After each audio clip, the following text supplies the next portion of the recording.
রসাদিতে ওই ব্রজরাসের জোয়ারে এই জগতের সবাইকে হরি নামের পথে আনবে বলে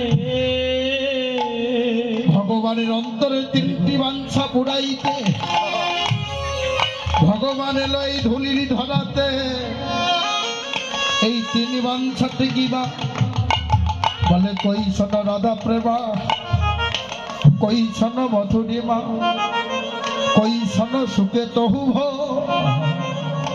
ওই রাধার প্রেম কি বস্তু, রাধার চরণের ধুলি কি বস্তু, আর এই রাধা সুখে কেমনে আমি সুখী হই। এই তিনটি বাঞ্ছা পুরাইতে ভগবান এলো ধুলির ধরাতে। বলে কি করে আমি ভক্তের সেই ভক্তিটুকু সঞ্চয় করব।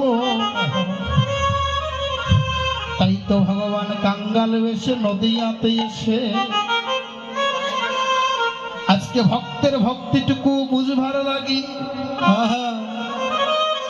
সেই প্রবান্ন ভাবে ভাবান্বিত হলেন গৌর হরি। গৌর হরি তাই তো সেদিন রাধারানীকে বলেছিল, কবে মা এই কলিতে গৌর হয়ে আসবার আগে।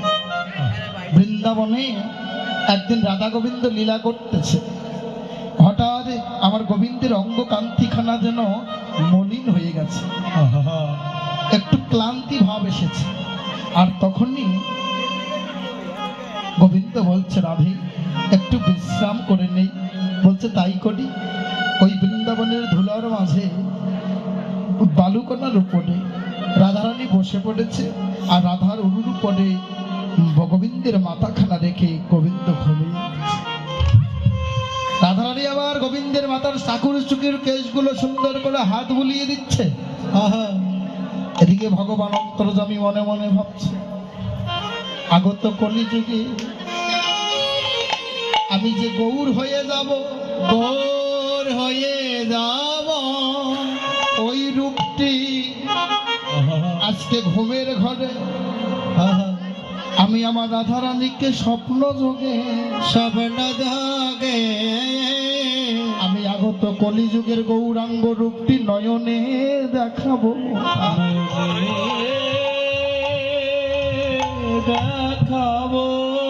এদিকে রাধারানী যখন ঘুমিয়ে ঢুলু ঢুলু হয়ে যাচ্ছে, একই সঙ্গে বৃন্দাবনের মাটিতে রাধা গোবিন্দ যুগলের শয়নে